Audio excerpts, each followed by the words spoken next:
Hi, I'm Moshi for Buffalo, New York, and you're listening to the Letterpod. I am the very model of a modern stealthy letterboxer, always sneaking, always hiding from a muggle or a noxer. I take great pride in clever hides and clues that promise to deceive. I'll double up my PFX count while I'm here at Live and Breathe. I am the very model of a finder of hard letterboxes, always searching, always looking out for spores and under rocks, seeking high and low in logs and trees and bushes on the ground, and always re-hide better than I found. I am a letterboxer, though some people think I am insane, because my best friends really only know me by my trail name, like Bubsters Made in Marmalade and CFL and Rax and Mitch, and hope like hell that science never finds a cure for our addiction. We're letterboxers one and all, and though our spouses may think bad about our focus on carved rubber, locks and new ink pads, we really love the feeling that we get when we can sally forth, and through the woods our cry will echo, do you know which way is north? And now we're here at Live and Breathe, a boxing anniversary. Despite the hardships, cost and time and other such adversities, we're here with friends and other folks with whom we have a common bond. But you could have been out boxing, yes, you could have been out boxing, while you should have been out boxing, while this song has gone on far too long. Welcome to episode 15 of the Letterpod. This is your host, Jackbear. Special thanks to What's a Matter You for his great song called the Live and Breathe song. We got another full episode for you as we're doing a little April Foolin today.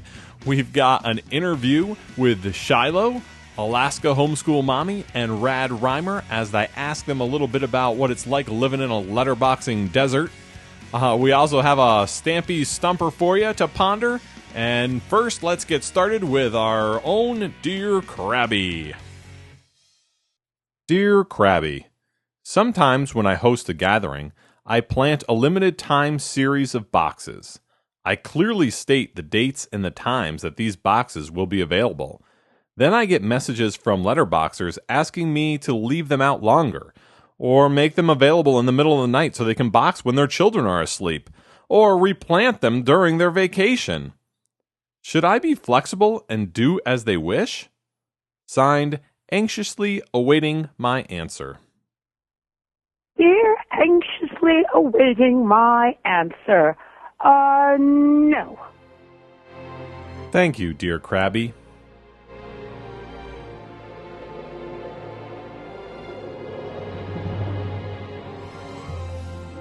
I conducted an interview with 3 different letterboxers from states that have very few letterboxes, letterboxing deserts, if you will. I was interested to find out how they got started in letterboxing and how they overcame this challenge, and if the conditions today sort of resemble those of the early days of letterboxing for other people in perhaps more popular areas now. So first up is Shiloh from Arkansas. Hi, I'm on the line with Shiloh from Arkansas, and I was doing a little research, and I found that there are only, well, depending on what letterbox website you look at, there's 74 letterboxes in Arkansas on Atlas Quest. There's 86 listed on LBNA. If you take the square mileage of Arkansas, which is 53,179 square miles, and divide that by 86 letterboxes, that's only one box for every 618 square miles of land in Arkansas. Now, that sounds like it's sparsely planted to me. Shiloh, would that be true? Yeah, that's the way it feels a lot of times. There's like around Little Rock and in the Fort Smith area, which is the 2 most heavily populated areas in the state. That's where the majority of the boxes are. And then beyond that, there's like one here and one there. And man, I tell you, sometimes it seems like they're just miles and miles apart. And like right now, I think the closest one to me that I haven't found is like 75 or 80 miles. Oh my God. Well, let me step back and introduce. This is Shiloh. Shiloh, tell us how you got started in letterboxing and how did you hear about it when there probably wasn't so many letterboxes nearby? Right. Well, really what it was is I was looking for something to do outdoors, and I'm an outdoorsy type person, and my girlfriend at the time, which I'm no longer with, but anyway, I was trying to find something that we could do together, and I'd heard about geocaching because it's publicized and shown in the magazines and newspapers.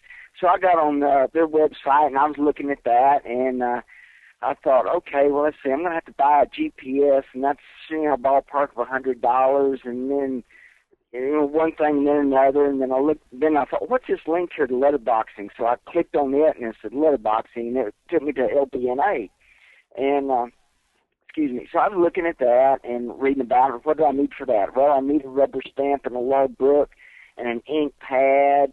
Okay, rubber stamp, and it said most people carve their own, so I was doing a little bit of search on that, and I think I ended up on the Mad Stamper's website, and he showed how to carve a stamp from a pink pearl eraser. And I went, okay. So I started doing some pricing, and I figured out that even if I had to buy the speedball carving tools, which I did, and I could get started in letterboxing for about $10, as opposed to $100 for geocaching. So it sounds like a no-brainer. So I guess the next challenge was, you've got your signature stamp. Now, where do you go letterboxing?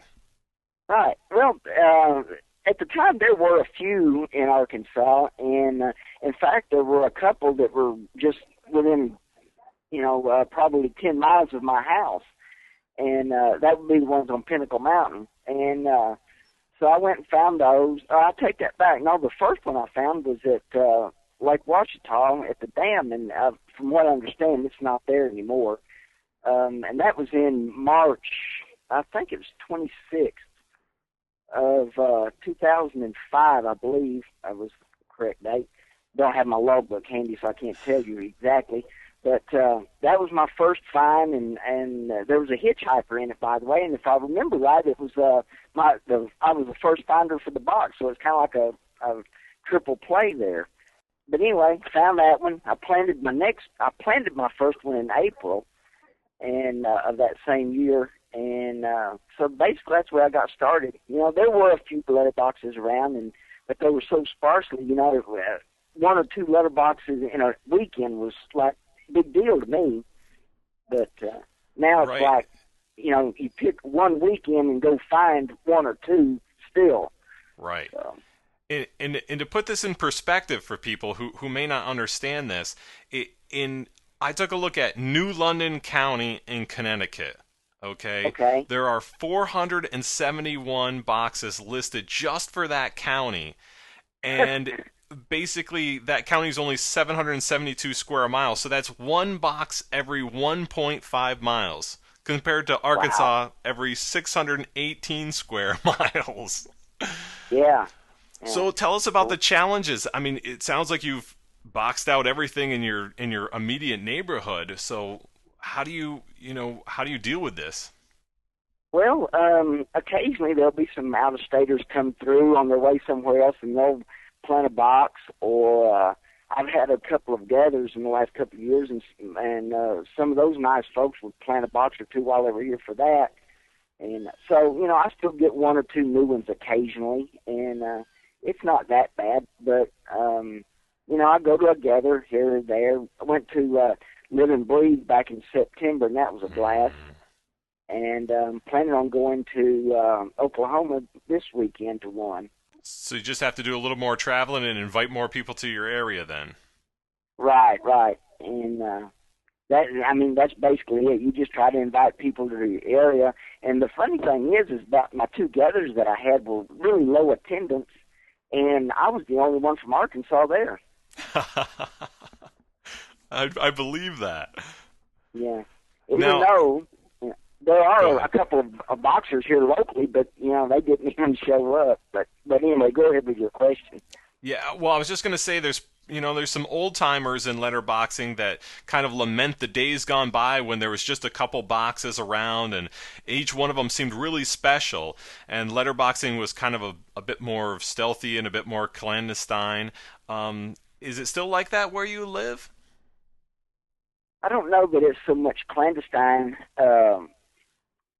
because we have a lot of urban boxes here now, and so but I mean the stealthiness is still there, and that tends to be a trick when you're on the steps of a building in downtown Little Rock.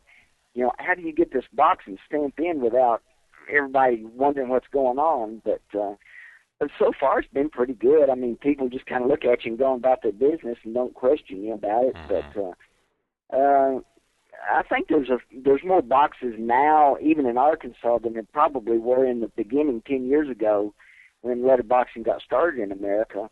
And I can only imagine what it was like then for the old-timers when they would maybe have to go completely to another state just to get a new box. You know, there's a common cliche in letterboxing that is, if you plant it, they will come. And Right. Has this been your experience in planting letterboxes? Not really. You know, surprisingly enough, that was kind of my goal, was to go out and plant several here in Arkansas and maybe get some people interested. And the funny thing is everybody that I've told about it and people that I thought, you know, might possibly at least take a look at it, as far as I know, none of them has ever taken up the hobby.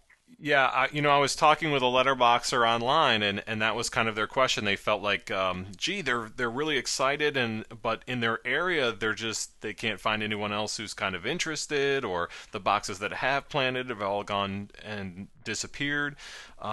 So, you know, building a community in your area can be very challenging. Well, it seems to be for me, and in fact, my previous job is I worked at a TV station, and I was behind the scenes. I run camera part of the time, but it allowed me to talk to some visitors that we had, and you know, we'd have visitors from the Parks and Recreation community or department here in Little Rock, and I talked to their representatives and told them about it, and I said, hey, you know, this would be a good thing to promote as a tourist thing, and they said, oh yeah, we'll look into that, and that was the last I heard of it. And we have a local magazine called Little Rock Family Magazine, which is kind of a local version of the Family Fun magazine. I told them about it because, you know, it seemed like that'd be something right up their alley. And they said, yeah, we'll look into that. And, of course, that was the last I heard of that.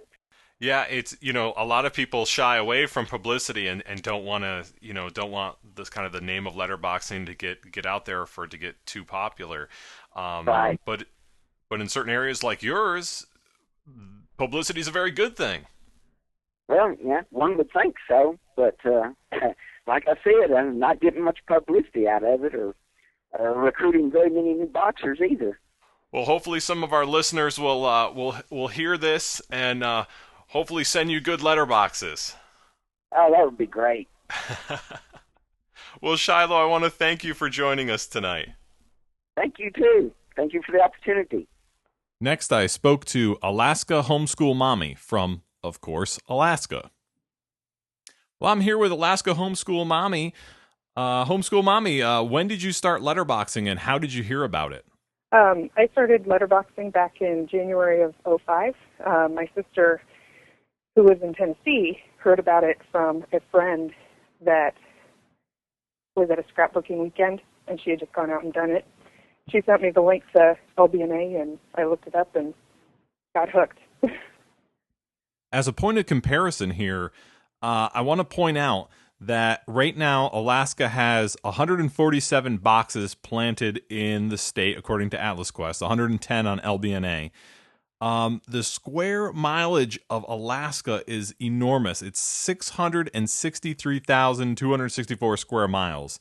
So if we do our calculation like I did with Shiloh earlier, it comes out to one letterbox per every 4,512 miles.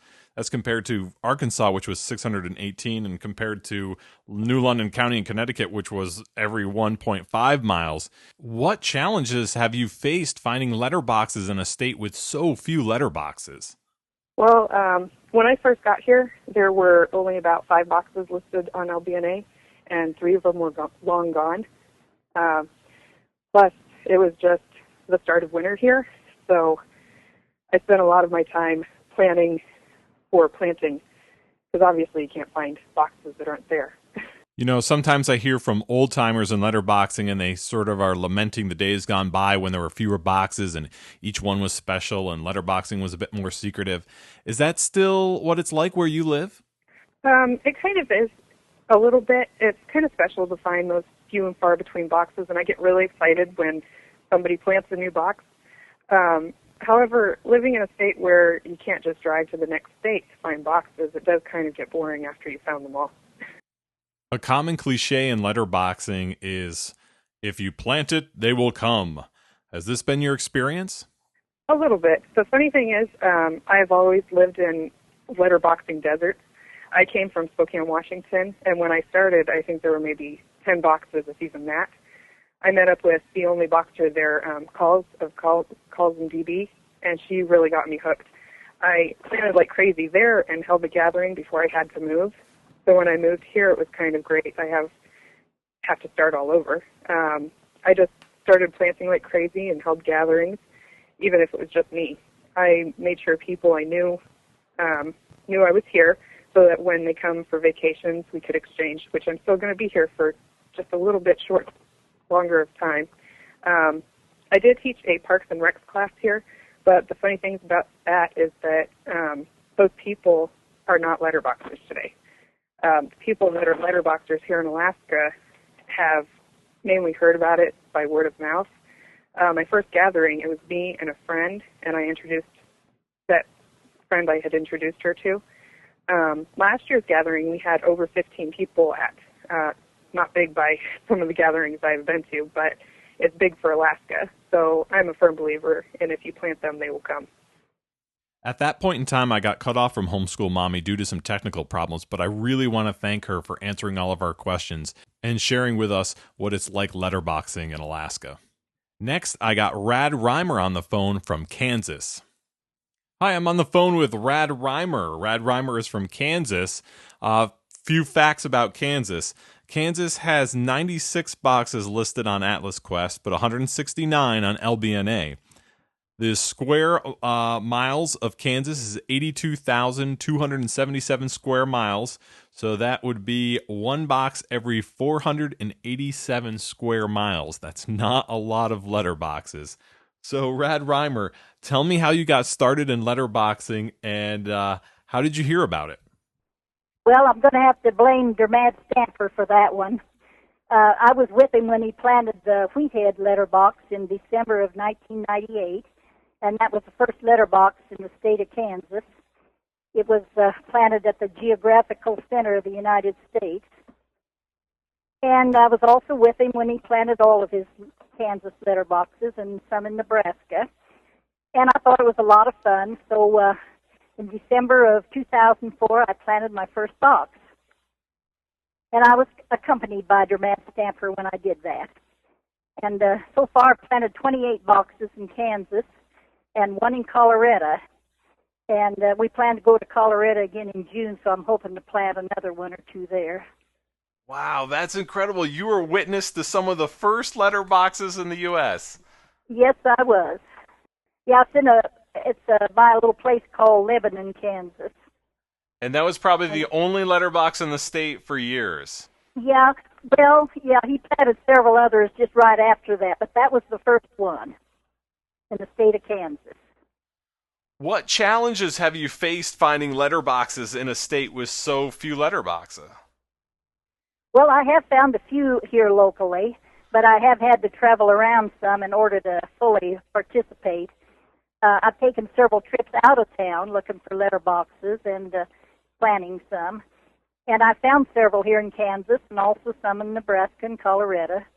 But most of your letterboxes in the large cities like Kansas City and Topeka, Wichita, Manhattan, and some of those. But they're quite a ways from us, so I don't get there very often. So really the key then is for you that you have to travel to find. You have to go longer distance. You got to go out of state. Yeah, there's a few of them within traveling distance right here. There's some within 55 miles from us at a city called Hayes. And I have found some. I found some, when I was with Mad Stamper, we found some locally here at Kerwin. And I think the most exciting one I found was in Nebraska, which Mad Stamper and Rock's Enigma planted for my birthday. And I also attended the Live and Breathe gathering in Oregon, and I found some and planted some there. But most of the ones here in Kansas, there's not too many right around here locally. I've heard a lot of old timers say that letterboxing was great in days gone by. There was only a few letterboxes, and each one was a lot more special to them. And maybe letterboxing was a bit more clandestine or a little more secretive. Is that kind of still the case where you live? Well, yes. Most of the boxes right here locally were either platted by me or Rad Stamper, but there are a few others within driving distance. And so I guess those old-timers just need to make a trip to my neck of the woods. They'd be happy, I think, because they're few and far between. If that's what they're looking for. Now, there's kind of a cliche in letterboxing, and that is, if you plant it, they will come. Has that been in your experience? Well, with the exception of one box, all of my boxes have been visited by at least 2 or 3 people. So, yeah, I do believe in the cliche planet, and they will come. Some of them are local people, but several of them are just people traveling through Kansas. And sometimes it gets a little discouraging, but I just keep right on planning because I've found that sooner or later someone will find them. How have you attempted to sort of involve others in letterboxing in your area, if at all? Well, I've explained letterboxing to several people in our area, and they've expressed interest as a result of some of my plants. And it inspired our young son to plant one. He planted one when he was about 9 years old, and he carved his own stamp. But most of them have looked for my boxes and found them, but they seem to be genuine, really interested, but with the exception of one lady who asked me if she got a prize for finding a box. Well, I explained to her that the reward was finding the box and getting to add another stamp to her book, and she looked at me like I had 2 heads. Then she shrugged her shoulders and changed the subject, so it was pretty evident that she lost interest right fast when she found out she wasn't going to get a reward. But most people, they seem to think it sounds like a lot of fun and want to try it. A friend of mine looked up my letterbox at a tourist attraction here in Kansas called Garden of Eden, and she told me she was the first to sign into the book. Well, that kind of alarmed me because I knew there were others. I had checked on them before, and so the first chance I got, I went back and I checked, and she had started at the back of the book instead of the front. So we had a good laugh over that one. I was afraid some of my pages were gone, but she didn't start at the front of the book. She turned to the back of the book instead. So that's a good story. Anyhow, I feel sooner or later it'll catch on here locally, at least to some degree, and I just plan to keep right on planting every chance I get. So in your area, it's really just the lack of letterboxers that have gotten hooked on it. There's not a lack of places to hide. Oh, no, there's a lot of places to hide, but people just don't seem to catch on. I'll tell them about it, and nobody seems to know about it until I tell them and explain it to them, But they do act interested, so I don't know. I think sooner or later they might get into it a little bit more. Well, you're a real letterboxing pioneer, Rad Rhymer. Well, I really enjoy it. The Mad Stamper always, he talked about it a lot, and finally I went with him, and planted some, and that got me started. I thought it got in my blood then. How did you first meet Der Mad Stamper? Well, I met him when he was just a tiny, tiny baby because he's my son. Oh, I didn't know that. You didn't know that, huh? No. Not too many people do know that, but he's my son, yes. That's awesome. So when he comes back to visit, why, we go letterboxing, Yeah, we have a lot of fun when he comes back. We go to different places, and he helps me plant mine, and I help him plant his. Oh, that's awesome. Well, thank you so much for talking with me tonight. Well, you're quite welcome. It was a pleasure. That was a great surprise to me, and that's no April Fool's joke either. I want to thank Shiloh, Alaska Homeschool Mommy, and Rad Rhymer for taking the time and talking with me to discuss this issue about our letterboxing deserts here in the U.S. Thanks a lot, guys.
For our last Stampeaz Stumper, we had an overwhelming response to our virtual letterbox all about groundhogs or woodchucks. I'm not going to reveal the answer to this one because it's a fairly straightforward math puzzle, and I want to leave it open for other people to solve it without having to know the answer. So we'll leave that one, but we do need to draw a winner for the Stampeaz gift certificate and for some Letterpod patches for the runners-up.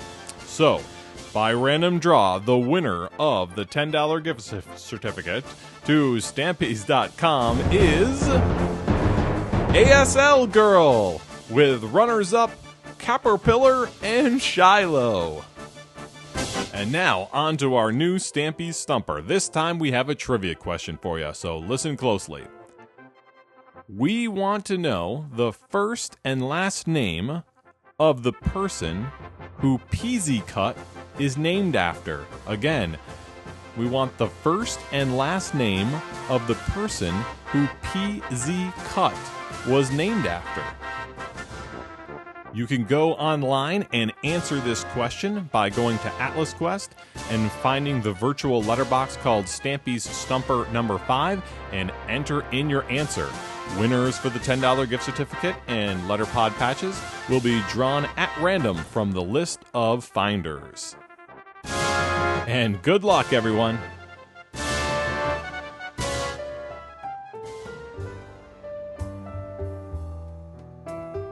And that's all we have time for today. I want to thank our contributors Moshi, What's the Matter You, Shiloh, Rad Rhymer, and Alaska Homeschool Mommy. Thank you so much for helping out. And of course, dear Crabby. Don't forget, I still have some Letterpod patches which you can purchase on our website. And don't forget to leave us some feedback either on Atlas Quest on our forum there or our Yahoo group, or send me an email. We'd love to hear from you. Thanks for listening, everyone.